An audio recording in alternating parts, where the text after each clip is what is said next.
Hello students, एक बार फिर से आप सभी का मेरे यूट्यूब चैनल में स्वागत है। देखिए बच्चों, आज का जो टॉपिक है वो है ट्रांसलेशन वाला, और ट्रांसलेशन के अंतर्गत मैं आप सभी को जो है कैन का यूज़ पढ़ाना चाहूँगा कि कैन का प्रयोग कहाँ पर किया जाता है। और कैन के साथ साथ जो है आने वाले टाइम में जो है जितने भी कुड होते हैं, शुड होते हैं, बिल होता है, वुड होता है, मे होता है, माइट होता है, इनका भी जो है यूज़ मैं आपको सिखाना चाहूँगा। तो लेकिन आज का स्टूडेंट्स जो हमारा टॉपिक है वो है यूज़ ऑफ कैन। ठीक है, तो बिना समय खराब किए हुए मैं आप सभी को यूज़ ऑफ कैन जो है सिखाने का प्रयास कर रहा हूँ कि कैन का जो प्रयोग होता है वो कहाँ पर होता है।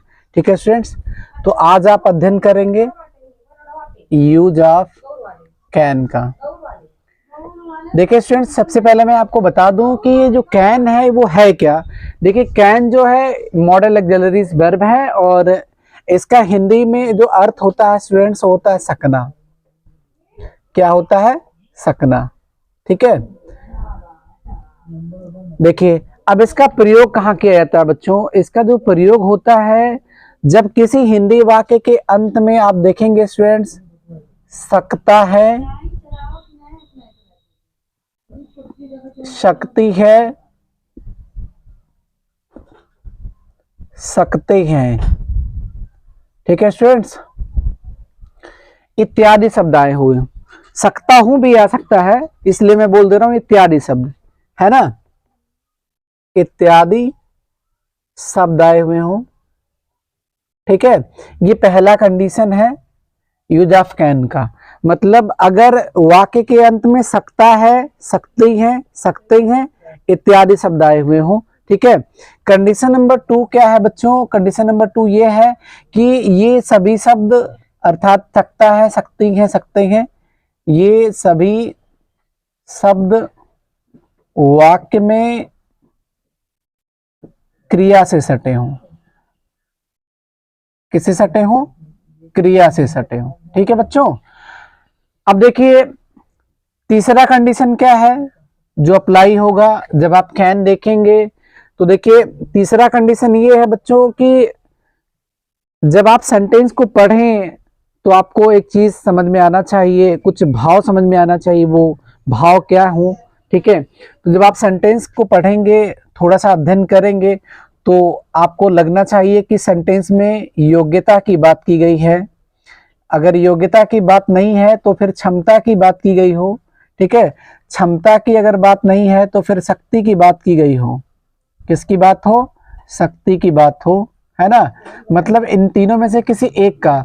कभी कभी आप देखेंगे स्टूडेंट्स, मैं यहां लिख दे रहा हूं, आज्ञा देने का भी भाव होता है, आज्ञा देने का भी भाव अगर दिख जाएगा, ठीक है, और सकता है, सकती है, सकते हैं इत्यादि शब्द आए हुए होंगे, तो जो है आप वहां पर कैन का प्रयोग कर सकते हैं। ठीक है बच्चों, तो ये वाला थोड़ा सा अभी आज्ञा वाला जो भाव होता है वो मे में भी दिखेगा, ऐसा नहीं है कि मे में नहीं होता है, लेकिन मे में स्टूडेंट्स आज्ञा मांगने का भाव होता है, आज्ञा देने का भाव नहीं होता है। और जो कैन वाला होता है वो आज्ञा देने का भाव होता है।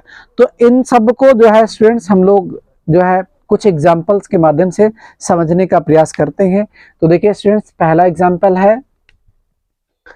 एग्जाम्पल है वह अंग्रेजी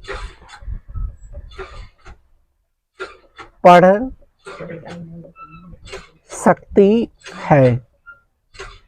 है ना स्टूडेंट्स। अब देखिए यहां आप क्या देख रहे हैं कि सेंटेंस के लास्ट में पहला वाला कंडीशन अप्लाई हुआ है। देखिए पहला वाला कंडीशन क्या है? सकता है, सकती है, सकते हैं इत्यादि शब्द मैंने बता दिया है, तो पहला वाला कंडीशन अप्लाई हुआ। देखिए ये जो सकती है शब्द आया है, ये सटा किससे है? सटा है पढ़ से, और पढ़ मीन्स पढ़ना है, और ये है क्रिया।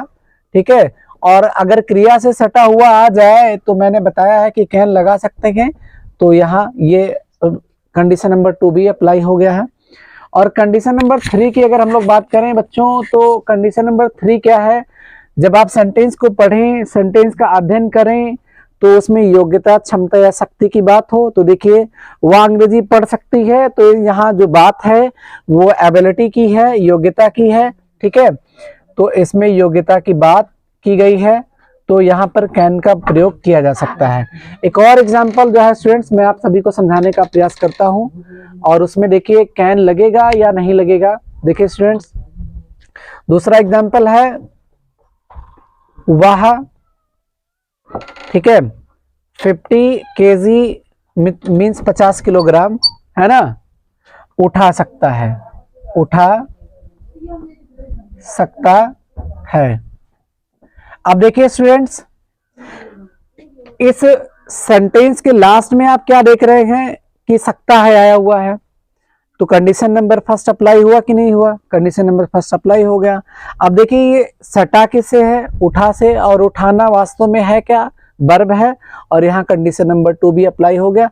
मैंने यहाँ लिख के रखा हुआ कि ये सभी शब्द वाक्य में क्रिया से सटे हुए आएंगे, ठीक है। और अगर आप यहाँ देखें, पूरे सेंटेंस को पढ़ें, तो वह 50 किलोग्राम उठा सकता है। इसमें जो बात की गई है, जो भाव है, वो स्टूडेंट शक्ति का है ना। तो इन दोनों ही सेंटेंसेस में कैन का प्रयोग किया जा सकता है। अब देखिए कैसे ट्रांसलेट करेंगे इन सभी का, नियम क्या होता है कैन का, वो मैं आपको समझाने का प्रयास करता हूँ। देखिए स्टूडेंट्स, अगर सेंटेंस अफर्मेटिव है तो आप क्या करेंगे?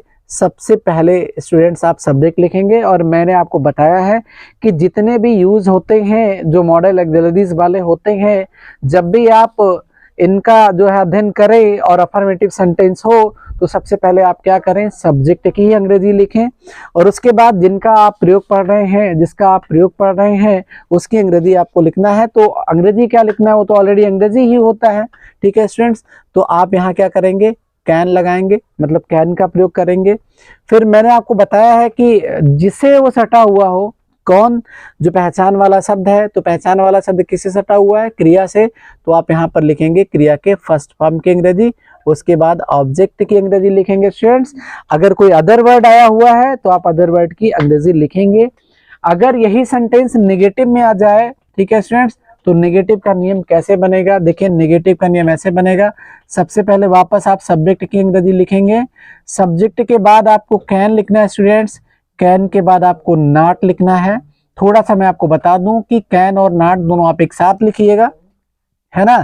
कैसे लिखिएगा मैं यहाँ दिखा दे रहा हूं, कैन नॉट, है ना, कैन नॉट आप एक साथ लिखेंगे, और उसके बाद आपको वर्ब का फर्स्ट फॉर्म लिखना है, और उसके बाद ऑब्जेक्ट या अदर वर्ड की अंग्रेजी लिखना है, जो भी आपके सेंटेंसेस में दिखाई देंगे, ठीक है स्टूडेंट्स। अगर आप इंट्रोगेटिव सेंटेंस देख लिए, इंट्रोगेटिव सेंटेंस आपको मिल गया, जैसे यहाँ क्या जोड़ दिया जाए, क्या वह अंग्रेजी पढ़ सकती है, इस टाइप के सेंटेंसेस, तो आप क्या करेंगे? जो कैन है उसको आप आगे खींच लाएंगे, पहले लिख लेंगे, उसके बाद फिर आप सब्जेक्ट लिखेंगे, मतलब सब्जेक्ट की अंग्रेजी लिखेंगे, उसके बाद आपको लिखना होगा क्रिया के फर्स्ट फॉर्म की अंग्रेजी, और उसके बाद ऑब्जेक्ट या अदर वर्ड, ठीक है, और उसके बाद आपको क्वेश्चन मार्क लिखना होगा। अगर स्टूडेंट्स इंट्रोगेटिव सेंटेंस ना होकर के इंट्रोगेटिव नेगेटिव आता है, तो इंट्रोगेटिव नेगेटिव का नियम कैसे बनेगा? यहाँ थोड़ा सा आप ध्यान दीजिएगा, कैन और नॉट ये दोनों, ठीक है स्टूडेंट्स, आप जो है एक साथ लिखेंगे, लेकिन सबसे पहले लिखेंगे। तो कैन नॉट को कैंट भी किया जा सकता, सॉरी स्टूडेंट्स, ये कैंट ऐसे हो जाएगा, है, इसको कैंट लिखना होगा।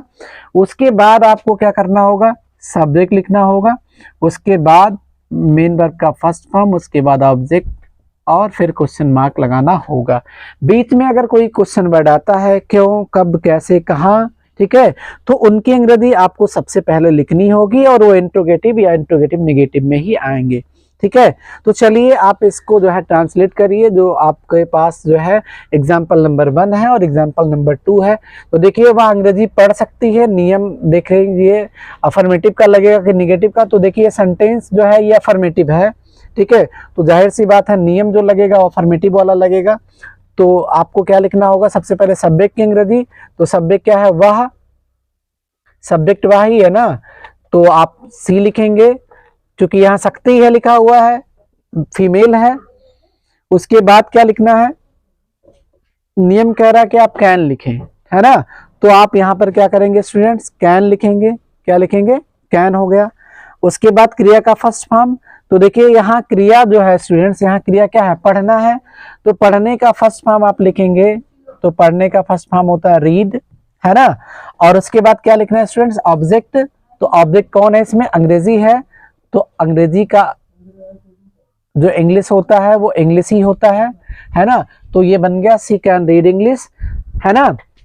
अब देखिए दूसरे वाले एग्जाम्पल पे आइए, और इसमें देखिए सब्जेक्ट कौन है, देखिए वह 50 किलोग्राम उठा सकता है। इसमें जो सब्जेक्ट है वो है वह, क्या है, वह।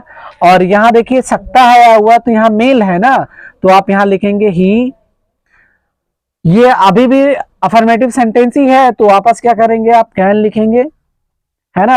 अब देखिए वर्ब का फर्स्ट फॉर्म, तो उठाने का जो फर्स्ट फॉर्म होता है, उठाना, उठाना वर्ब है, तो उठाने का जो फर्स्ट फॉर्म होता है वो होता है लिफ्ट, है ना। ठीक है स्टूडेंट्स, उसके बाद क्या करना है, आपको ऑब्जेक्ट लिखना है। ऑब्जेक्ट क्या है, 50 केजी, तो आप लिख देंगे 50 केजी, है ना। आप ऐसे भी लिख सकते हैं, नहीं तो फिर आप FIFTY और KG लिख दीजिएगा, ठीक है। तो ही कैन लिफ्ट 50 केजी। तो ये मैंने आपको स्टूडेंट्स जो है यूज ऑफ कैन सिखाने का प्रयास किया, और आई होप आप समझ गए होंगे, और जो है आशा करता हूँ कि जो है आप इसको अच्छे से समझे होंगे। इसके नेक्स्ट वीडियो में फिर मैं आपको यूज ऑफ में बताने का प्रयास करता हूँ, ठीक है स्टूडेंट। तब तक के लिए बाय बाय, धन्यवाद।